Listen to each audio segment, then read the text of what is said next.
제목을 토기장이와 토기의 대화 이렇게 잡았습니다. 토기장이와 토기의 대화. 13절부터 29절까지 하나님의 말씀입니다. 우리 한 절씩 교독합니다. 기록된 바 내가 야곱은 사랑하고 에서는 미워하였다 하심과 같으니라.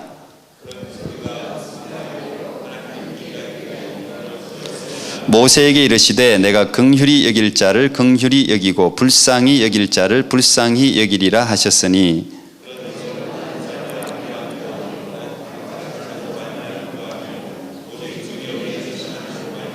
성경이 바로에게 이르시되 내가 이 일을 위하여 너를 세웠으니 곧 너로 말미암아 내 능력을 보이고 내 이름이 온 땅에 전파되게 하려 함이로라 하셨으니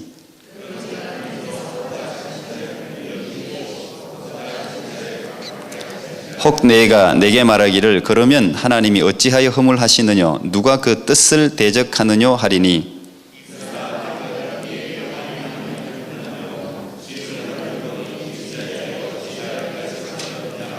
토기장이가 진흙 한 덩이로 하나는 귀히 쓸 그릇을 하나는 천이 쓸 그릇을 만드는 권이 없느냐.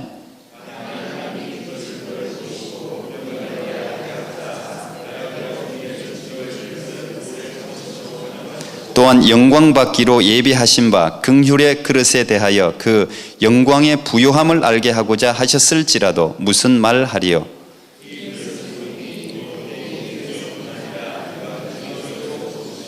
호세아 그래도 이르기를 내가 내 백성 아닌 자를 내 백성이라 사랑치 아니한 자를 사랑한 자라 부르리라.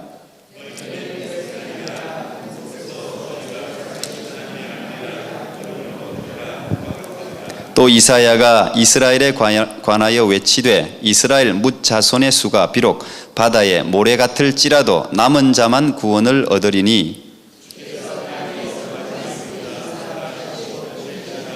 같이요. 또한 이사야가 미리 말한 바 만일 만군의 주께서 우리에게 씨를 남겨두시지 아니하셨다면 우리가 소돔과 같고 같이 되고 고모라와 같았으리로다 함과 같으리라.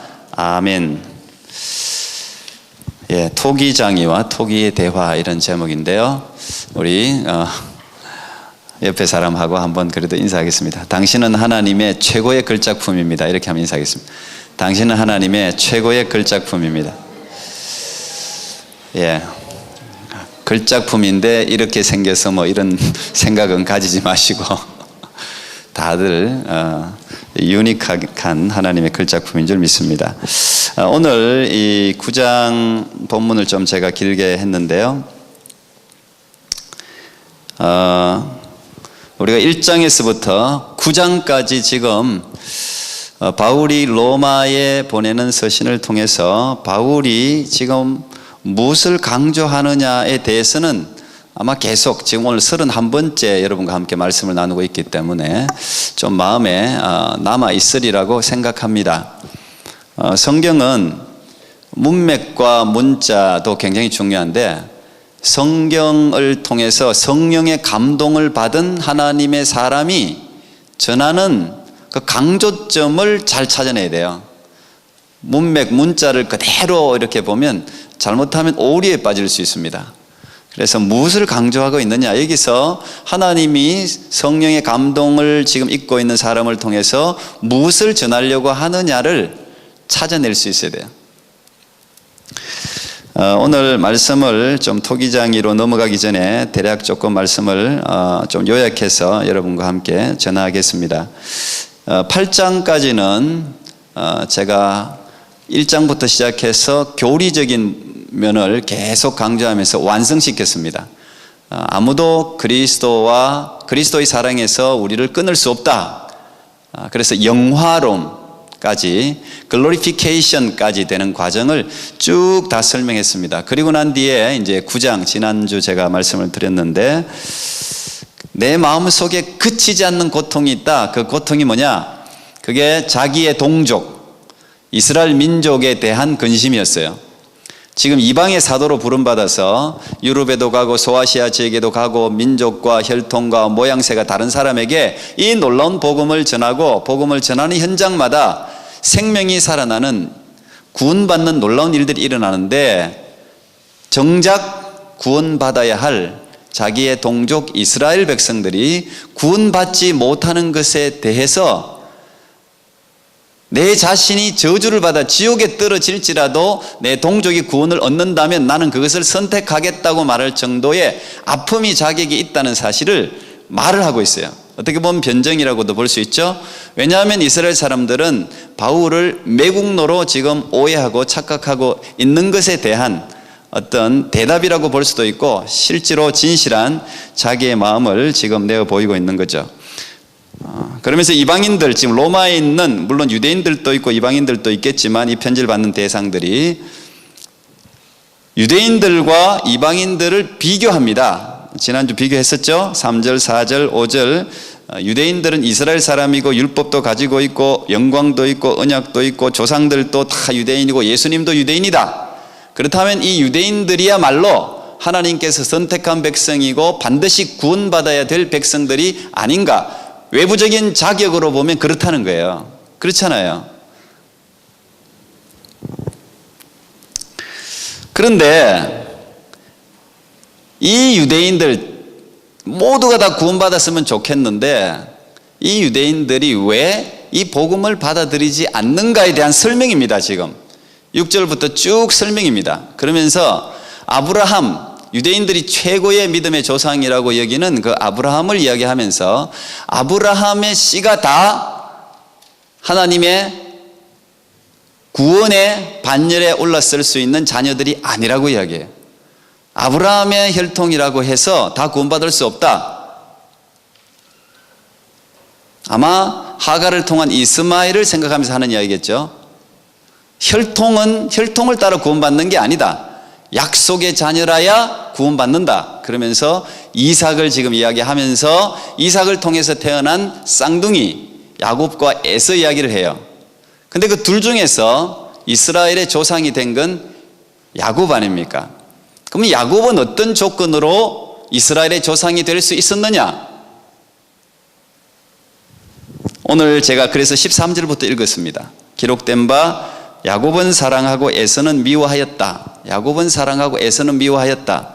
다시 말하면 그 앞에 읽어보면 야곱과 에서의 선택과 신학적인 표현을 하면 유기, 선택되지 못한 것은 야곱과 에서가 태어나서 그들이 하는 행동이나 선행이나 가지고 있는 사상이나 이런 것들을 검증해서 된 게 아니라 이미 이들이 태어나기도 전에 하나님이 큰 자가 어린 자를 섬기리라.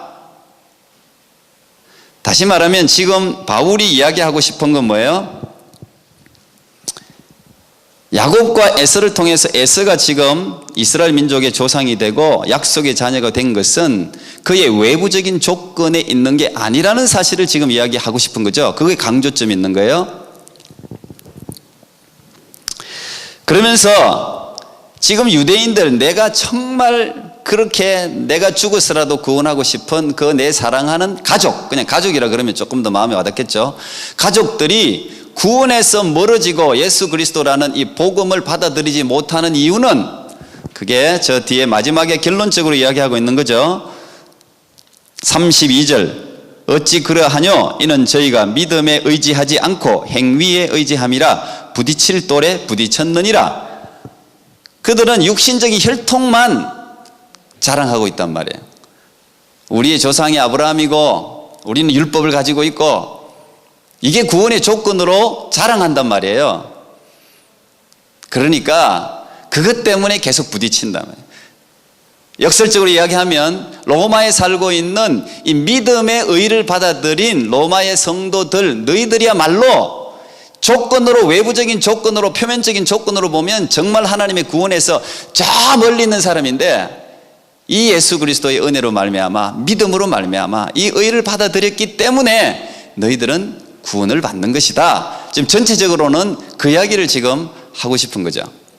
근데 그 이야기를 하고 나니까 이 9장에 두 가지 질문이 예상되는 거예요. 바울이 누군가 지금 질문한 건 아닌데 바울이 반론을 제기하는 두 가지 질문을 지금 놓고 이야기가 펼쳐집니다. 첫 번째 반론은 뭡니까? 예상되는 반론은 뭐예요?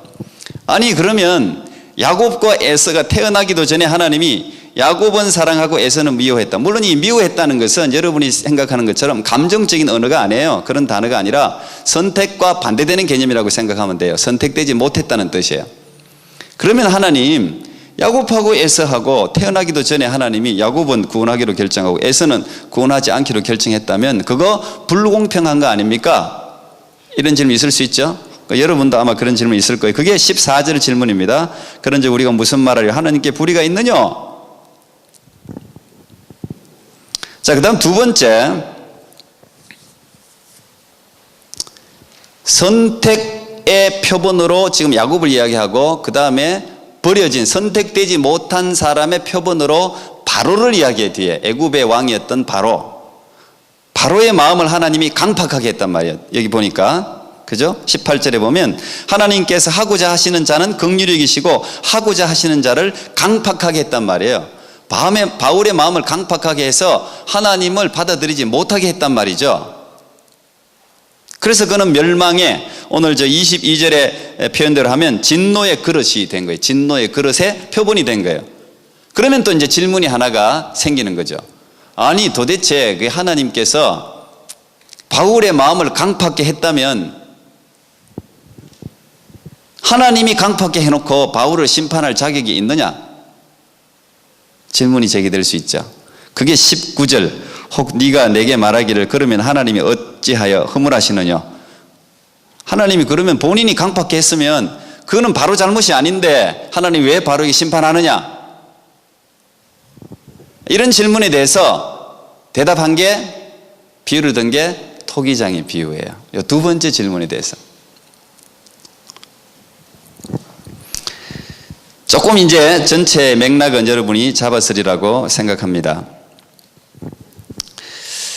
자, 이 야곱의 이야기를 통해서 우리는 왜 하나님은 사실 그들의 삶을 보면 야곱은 구원에서 멀어도 한참 멀 사람이죠. 조금 할 때부터 아버지도 속이고 형님도 속이고 자기 멋대로 산 것 같은 삶을 살았는데 야곱은 하나님이 사랑하셨단 말이에요. 여기서 이제 이 첫 번째 질문과 두 번째 질문에서 바울이 강조하는 것은 역시 하나님의 주권입니다. 하나님의 주권, 절대적인 주권. 거꾸로 이야기하면 하나님의 긍휼과 자비는 외부적인 요인에 의해서 좌우되지 않는다는 이야기를 바울은 하고 있어요. 야곱이 뭐 선행을 하든 착하든 뭐 잘생겼든 집안이 좋든 이런 걸로 말미암아 구원이 결정되는 게 아니라는 이야기를 지금 바울은 강조해서 지금 하고 있는 거예요. 하나님의 선택은 외부의 조건과 아무 상관이 없어요. 그건 하나님의 절대적인 자유에 의해서 선택이 되는 거예요. 만약에 그렇지 않다면 하나님 일 수가 없죠. 이 사람 봐가지고 이 사람이 어떻게 되나 보고 구원받을 만한 자격이 있으면 구원하고, 가만히 살펴보고 구원받을 자격이 없으면 삐딱하게 나가면 구원해서 그냥 제외시키고, 이렇게 한다면 이건 창조주가 아니죠. 이건 하나님일 수가 없죠. 이건 누구라도 할 수 있는, 피조물도 할 수 있는 일이란 말이에요. 그래서 하나님의 주권을 지금 굉장히 바울이 강조합니다. 우리도 굉장히 많은 선택을 하면서 살아가요. 보통 여러분들이 선택할 때 보세요. 지금도 아마 여기 앉아 계신 분들 중에서 뭔가 중요한 결정을 해야 할 분들이 계실지 몰라요. 여러분들이 어떤 결정을 할 때 그 결정의 기준이 뭡니까? 그 기준이 뭐예요? 사람마다 아마 기준이 있을 거예요. 물론 믿음이 좋은 사람은 하나님의 영광이 되는 쪽으로 결정하겠죠. 그러나 여러분의 기준에 그게 없을 수도 있어요. 보통 사람들이 뭔가를 선택하고 결정할 때는 자기가 지금까지 경험으로 지식으로 알고 있는 어떤 많은 정보를 바탕으로 해서 자기의 미래에 유익하냐 유익하지 않냐, 그리고 자기의 성향, 이런 것들을 바탕으로 기준으로 해서 뭔가를 선택하고 결정해요. 대부분의 일들을. 그런데 이런 사전의 정보를 입수할 수 없는 경우가 있어요. 가장 대표적인 애가 뭡니까? 그게 출생입니다. 출생. 여러분들이 사전에 쫙 모든 민족을 쫙 파악해보고 집안을 파악해보고 내가 저 집안에서 나야 되겠다 하고 출생한 사람 있으세요 혹시? 없잖아요. 부모님들도 마찬가지예요. 태어날 자식들을 미리 하늘나라에 가서 쫙 보고 하나님이 야 보낼 애들이 다 골라라 네가 쫙 보고 아 요 애입니다. 제 적성에 맞는 애입니다. 요 아이를 우리 집안에 주시옵소서. 이럴 수 있습니까? 못해요. 단지 이건 할 수 있어요. 내게 주어진 자녀는 그 아이가 조건이 어떠할지라도 우리는 본능적으로 사랑해요. 이 아이가 태어났어요. 장애인일 수도 있고 태어나면서 말썽꾸리일 수도 있고 망나니일 수도 있고 부모가 기대했던 바와는 전혀 다른 모습으로 자랄 수 있어요. 자, 그러면 여러분들이 내다 버려버립니까? 뭐 요즘 버리는 부모도 있더라고. 근데 본능적으로 버리지 않잖아요. 사랑하잖아요. 그 아이가 자라면서 어떻든 간에 내 선택과 내 기호에 맞지는 않지만 내 안에서 태어났기 때문에 사랑한단 말이에요. 그러면 이 사랑받는 본인의 입장에서 보면, 다시 말하면 야곱의 입장에서 보면 이건 엄청난 은혜예요.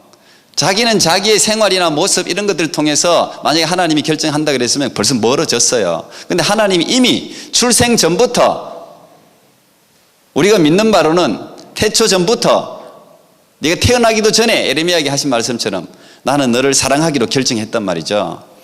그건 야곱에게 있어서는 너무도 큰 은혜죠. 너무도 감사한 일이죠. 여러분, 우리 인간의 삶도, 우리 인간들도 자기에게 태어난 자식을 미리 사랑하기로 결정했기 때문에 자라나는 모습과 아무 상관없이 사랑하는데, 하나님이 천지 만물을 지으신 하나님이 이런 결정을 못 하겠어요. 하나님이 주권이 이것도 없겠습니까?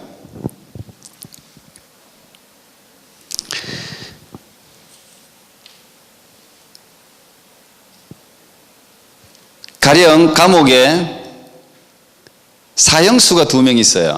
내일이 사형 집행일이에요. 이 사람들은 뭐 캄캄하죠. 절망이죠. 뭐 소망이 없죠. 그런데 사형수가 다음날 아침에 7시면 이제 사형장으로 끌려가서 사형을 받습니다. 그런데 사형장으로 끌려가기 10분 전에 누군가 와서 특별 사면령을 내린단 말이에요. 둘 중에 한 명이 사면이래요. 누가 그렇게 사면 명령을 내렸냐 물으니까 대통령이 내렸다는 거죠. 뭐 지금 다 흔히 일어나는 일입니다.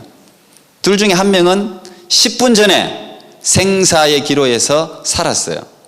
한 명은 그냥 형장으로 끌려가요. 그럼 끌려가는 한 명이 물어요. 왜 나는 죽어야 되고 이 사람은 살아야 되냐?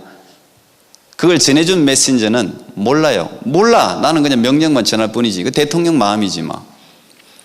여러분, 인간 세계에 있어서도 생과 사를 사람이 결정할 수 있을 정도로 이 왕이, 대통령이라는 신분이 그 정도의 결정권을 가지고 있다면 하나님의 절대 주권이 사랑하고 미워할 이런 주권이 없겠냐 하는 거예요. 없겠냐 하는 것이죠. 물론 이제 이 지금 이야기가 여러분들이 이렇게 들어도 그래도 불공평하다고 생각할 거예요. 분명히. 근데 이 이야기 전체 스토리는 역전됩니다. 나중에 다 역전돼요. 이게 이제 강조점, 처음에 제가 이야기했던 뭘 강조하려고 하느냐, 여기서 하나님이 죽고 살리는 거 하나님 마음대로 한다, 여기에 강조점이 있는 게 아니에요. 오늘 이 본문은. 자, 이건 천천히 제가 다시 진행시키도록 하겠습니다. 그 다음 우리 바로의 이야기가 있죠. 바로를 강팍해 했다. 자, 그러면 우리는 여기에 대해서 이해할 수 없어요.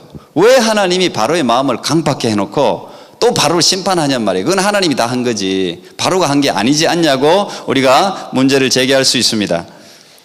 근데 바로가 원래 하나님을 섬길 마음도 있고 선한 마음도 있고 선한 의도도 있는데 하나님이 일부러 악한 마음을 그 가운데 심어가지고 나쁜 짓을 하게 하고 그래서 바울을 심판으로 인도했다면 이야기가 달라요. 근데 여러분들이 여기서 강팍해 했다는 이야기를 그렇게 이해하기 때문에 질문이 제기되는 거예요. 근데 이 강팍해 했다는 이야기는 그런 의도가 아니고, 강팍해 했다는 이야기는 이미 제가 저 앞에서 로마서 4장인가 다 말씀을 드렸어요. 그게 뭐냐? 그냥 내버려 두는 거예요. 강팍해 했다는 것은. 바로는 원래 강팍해요.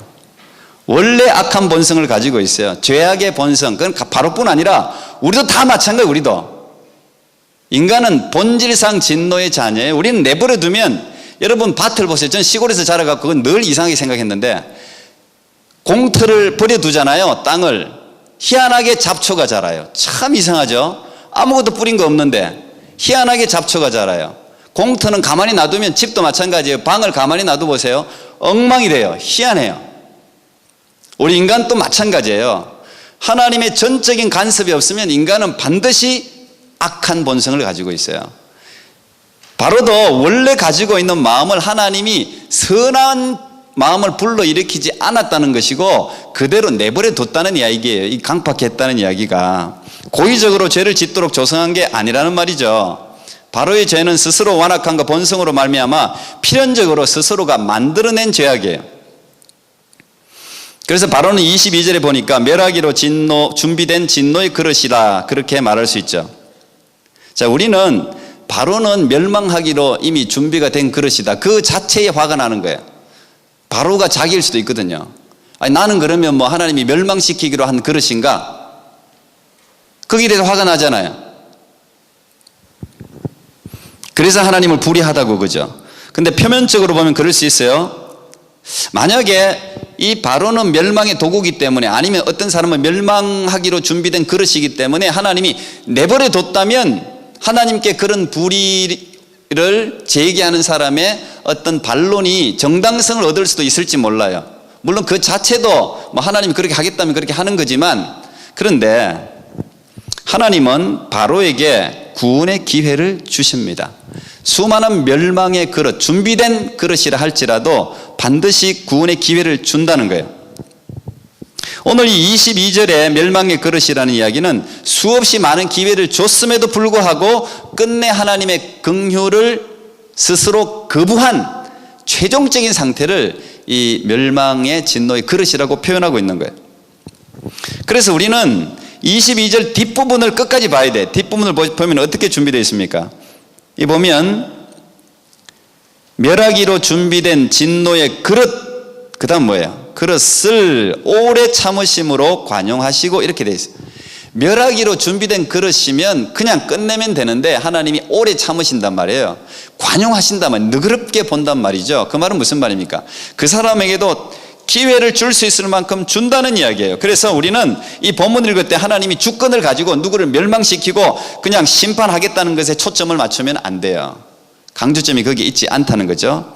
바로는 이미 멸망받을 사람이었어요. 외부적인 요인이 구원의 기준이었다면 바로는 뭐 당연히 멸망을 받아야 돼요. 그는 우상 숭배자였고 수많은 사람들을 탄압했고 도덕적으로 봐도 윤리적으로 봐도 모든 면에서 멸망받을 사람이에요. 놔두면 그냥 멸망받는 거예요. 그런데 하나님은 이 바로에게 어떻게 합니까? 모세를 보냅니다. 하나님의 대리자를 보내요. 하나님의 말씀을 보내요.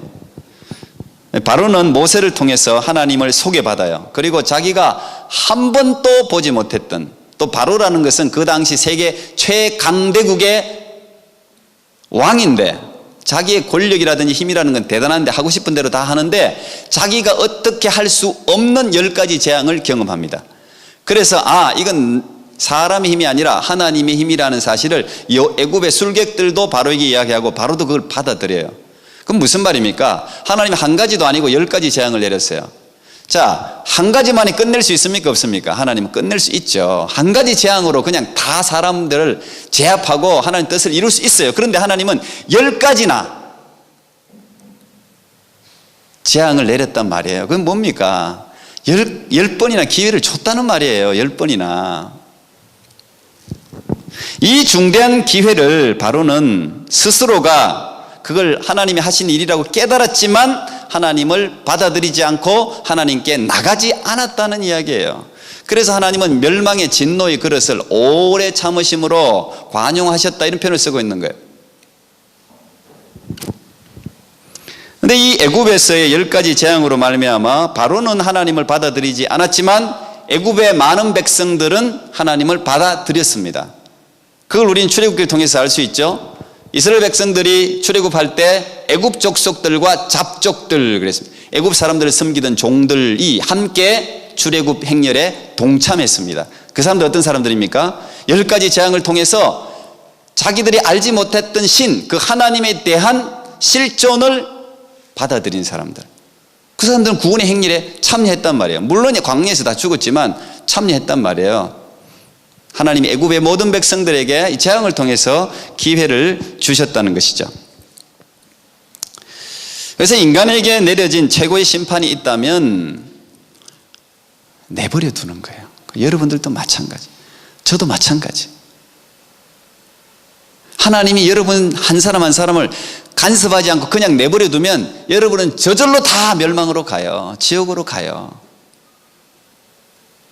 오늘 바울이 초점을 맞추는 건 여기 있어요.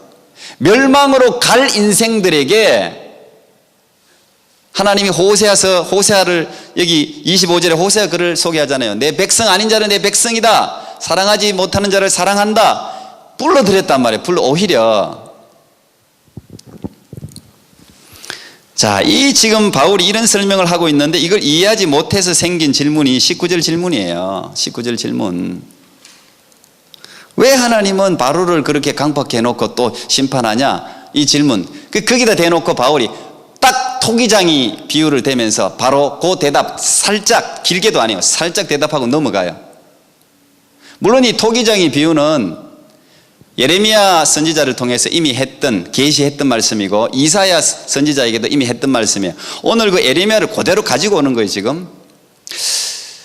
제가 이 예레미야에 있는 그 내용, 예레미야, 여러분들 한번 토기장이 이야기를 한번 여러분들도 같이 보시면 좋을 것 같은데요. 하나님이 예레미야를 토기장이의 집으로 데리고 갑니다. 지금 본문이 나와 있죠. 예레미야에게 말씀이 임해요. 그리고 토기장이 집으로 가라고 해요. 하나님은 실물 교육을 구약에도 많이 하시고 신약에도 예수님도 실물 교육을 많이 했잖아요. 공중 나는 새를 봐라, 들의 백합화를 보라, 이렇게 빨리 알아들으니까. 그래서 토기장이 집으로 갔어요. 제일 첫 번째 사진이 토기 빚는 거. 여러분 보셨는지, 토기를 빚는 거 한번 보셨어요? 혹시 그릇 만드는 거? 이렇게 그릇 만드는 거. 근데 이 예레미야가 살던 시대가 BC 한 586년 남유다가 멸망할 때까지 예레미야가 살았으니까 적어도 하여튼 지금부터 한 2700년 전 사람이죠. 그런데 희한하게요, 지금도 토기를 빚는 건 그때나 지금이나 발전하지 않았어요. 발로 밟아서 했다면 지금 기계가 돌리는 것 뿐이고, 그냥 공장에서 그릇 막 찍어내는 거 말고 정말 작품들은 지금도 도공들이 다 손으로 빚습니다. 하나하나 손으로 빚고 깎아내고, 제가 이 설교 준비하면서 저걸 한 1시간 이상 봤어요. 제가 영상으로 그냥 계속 봤어요. 그냥 이 토기장의 비유를 한번 묵상한다고 계속 하시는 걸. 야, 진짜 우리 청자니 백자니 이런 건 유명한 걸작이지만, 야, 토기를 빚는 데 있어서 제일 처음 중요한 게 뭔지 아세요? 흙입니다. 흙.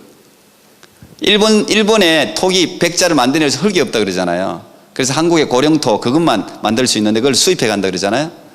흙이 굉장히 중요해요. 흙이 나쁘면 아무리 정성을 들이고 불을 아무리 해도 좋은 토기가 자기가 안 나와요. 흙이 굉장히 중요한 거예요. 근데 참 놀랍게도 하나님은 우리를 흙으로 만들었다 그러거든요. 이 토기장의 비유는 참 많은 깊은 뜻이 그 가운데 있는 것 같아요. 우리를 흙으로 이렇게 토기를 빚는 것처럼. 그래서 이 비유가 기가 막힌 비유예요. 실제 우리를 만드신 것하고 똑같은 거예요. 쫙 빚으면서 그 안에 생기를 불어넣어서 생령, 살아있는 영이 지금 되게 하신 거죠, 인간이. 근데 이 토기장이 토기장이 집에 가서 토기장이가 토기를 그릇을 막 만드는데, 여러분들도 많이 보셨을 거예요. 우리가 보기에는 너무 아까운 건데 토기장이가 보기에는 별로 마음에 안 들면 다 깨버립니다. 그냥 놔두면 우리가 가져가서 쓰면 되는데 마음에 안 드는 건 깨뜨려 버려요. 왜? 자기 이름으로, 자기의 명예, 자기 이름이 걸려 있는 거기 때문에 조금이라도 자기 마음에 안 드는 건 깨뜨려 버려요. 그리고 그 깨뜨린 흙을 다시 해가지고 다시 만든단 말이에요. 그러면서 오늘 토기장의 비유를 통해서 바울이 하는 말이 뭡니까? 야, 토기장이 봤니? 진흙 한 덩이로 하나는 귀 쓸 그릇을, 하나는 천이 쓸 그릇을 만드는 고난이 토기장에게 없단 말이냐? 그 이야기를 하잖아요. 토기장이도 자기가 만들고 싶은 대로 깨기도 하고 다시 만들기도 하는데 하물며 모든 인생의 주인이신 하나님이 쓰고 버리고 할 권한이 없단 말이냐 하는 걸로 그냥 입을 막아버려. 이 질문에 대해서 구구하게 설명 안 해요. 뒤에 사실 우리에게는요 굉장히 많은 질문들이 있는데 하나님께 여러 가지 이해하지 못할 일들에 대해서 굉장히 많은 질문을 합니다. 제가 내년에는 칼럼을 QA로 적으려고 그래요. 그걸 저도 관심이 많고 여러분이 가지고 있는 질문에 대해서 한번 대답하는 식으로 이렇게 한번 해보려고 그래요. 근데 우리가 참 많은 질문을 하는데요, 질문을 하는 부류가 두 부류예요.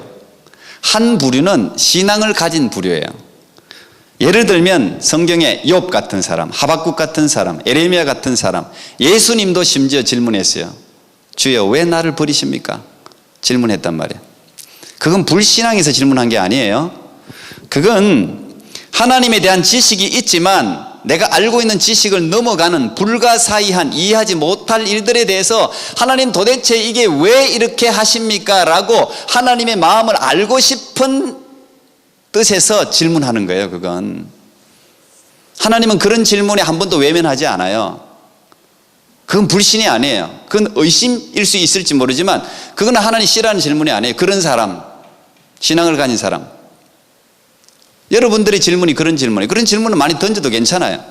왜 내가 이해하지 못할 부분이 얼마나 많아요. 여러분 알고 있는 하나님이 뭐 얼마나 되겠어요. 뭘 뭐 다 50보 100보예요. 알지도 못해요. 여러분들. 근데 그 하나님이 계속 배워야 되잖아요. 계속 질문한단 말이죠. 근데 그런 질문에 하나님은요 굉장히 소상하게 질문을 무시하지 않아요. 대답하십니다. 반드시. 그런데 다른 한 부류는 악한 부류예요. 이건 하나님을 처음부터 인정하지 않는 부류예요. 불신앙을 가진 자고 예수님에 대해서 적대감을 가진 사람들이에요. 이 사람들은 하나님에 대해서 조금이라도 알려고 하는 마음으로 질문하는 게 아니에요. 오늘 이 질문하는 반론을 제기하는 이 부류를 사도 바울은 이 두 번째 부류로 생각하는 거예요. 하나님을 알려고 하는 마음이 전혀 없는 사람들의 질문. 그래서 토기장의 비유로 그냥 그들 입을 그냥 틀어 막아버리는 거예요. 그리고 대답 자체를 뒤에 글 자체를 다른 걸로 푸는 거예요. 거기에 대한 대답이 아니라.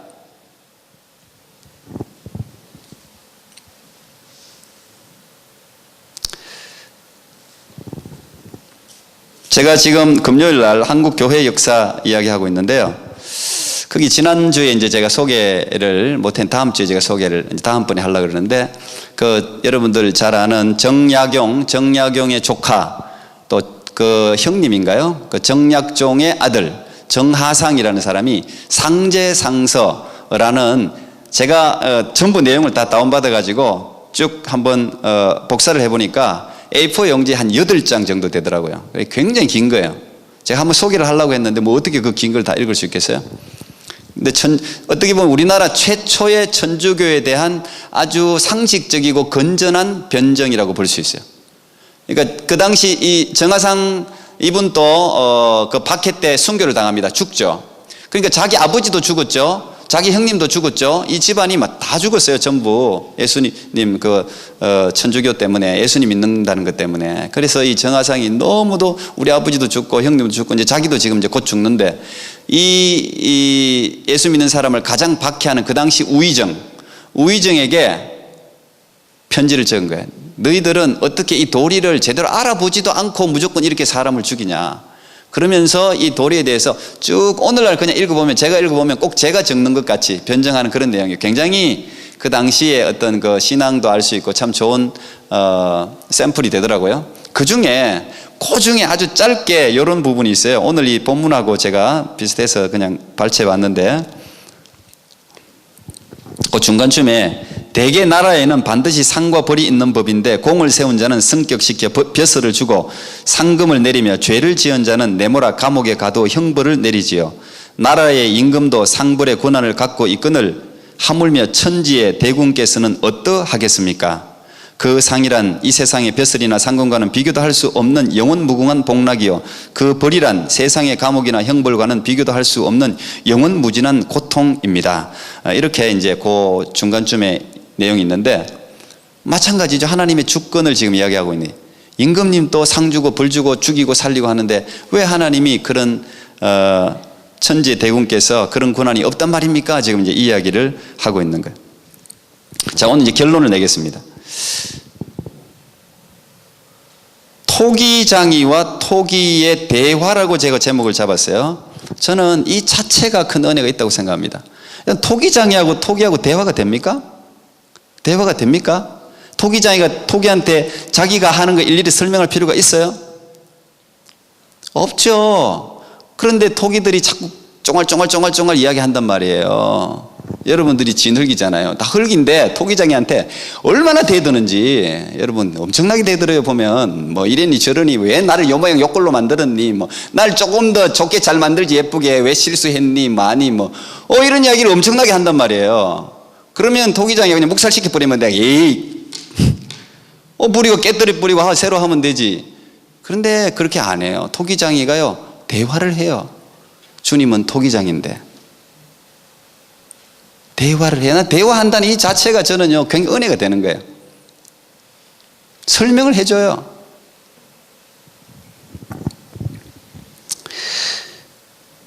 토기를 만드는 거 보니까요 진짜 그 장인의 그 땀방울이 그거 하나하나 뭐 팍팍 찍을 수도 없어. 전부 무늬를 하나하나 다 그리고요 그 진흙을 개는 그 작업이요 보통 작업이 아니더라고. 그리고 요즘 뭐 그거 하는 거 돈도 안 남는데요. 힘들대요. 그러나 거기에 어떤 그 알 수 없는 어떤 놀라운 게 있기 때문에 계속 이어서 한대요. 가보를 이어서. 그 수고가 보통 수고가 아니더라고요. 근데 자기가 만든 토기를 깨뜨려 버리고 새로 할 때는 그게 보통 심정이겠어요. 근데 참 놀라운 것은 토기장이는 그릇을 자기 마음대로 할 권한이 분명히 있어요. 그런데 그 권리를, 그 권한을, 그 능력을 이 토기를 더 아름다운 모습으로 빚으시는데 사용한다는 거예요. 저는 이게 참 놀라워요. 하나님의 그 무한하신 힘과 능력을, 지혜를 여러분들의 삶을, 여러분들의 가치를 가장 베스트로, 최고로 만드는데 사용한다는 거예요. 토기장에 거기 땀을 흘린다는 것이죠. 얼마나 많이 깎는지 그 토기를 잘 만들기 위해서는요 깎고 다듬고 찍고 여러분들도 그런 과정이 있지만 때로는 아프기도 하지만 결국은 토기장이가 여러분들을 최고의 작품으로 만든다는 거죠. 그래서 처음에 당신은 최고의 걸작품입니다 이야기한 게 그겁니다. 하나님이 한 사람 한 사람 그냥 만들다가 실패한 걸 이 세상에 태어나게 한 거 없어요. 여러분 한 사람 한 사람이 다 최고 완벽한 작품이 완벽한 작품 믿으십니까? 당신은 완벽한 작품입니다. 인쇄해 보세요.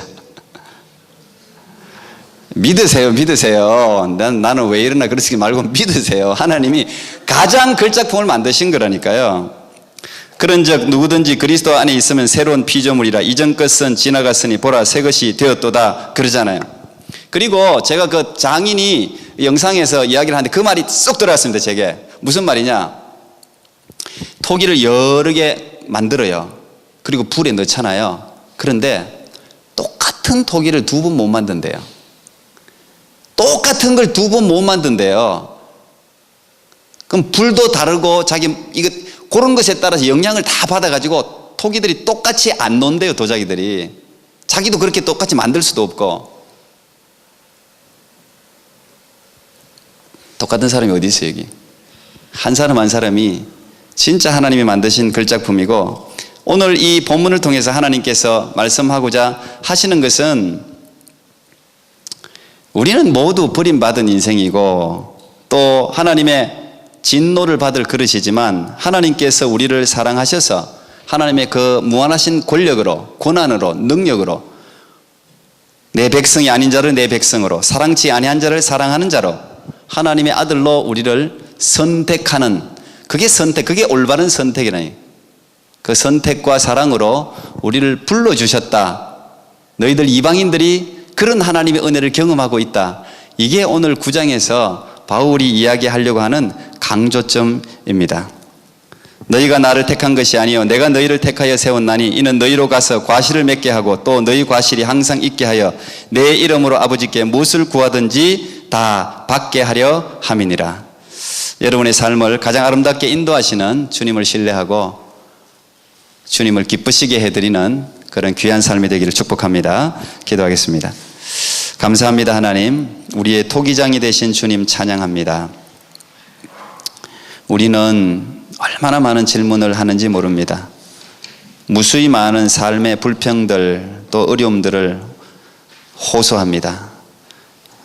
그러나 그 모든 질문들을 하나하나 다 기억하시고 또 다 들어주시고 가장 아름다운 것으로 대답해 주시는 우리의 토기장이신 주님을 찬양합니다. 아버지, 우리의 삶을 가장 아름답게 빚어가시는 줄 믿습니다. 지금 빚어지고 있는 중인 줄 믿습니다. 그 믿음으로 하나님 이 세상을 승리하며 살아가는 주의 백성들 되게 하옵소서. 예수님 이름으로 기도합나이다. 아멘.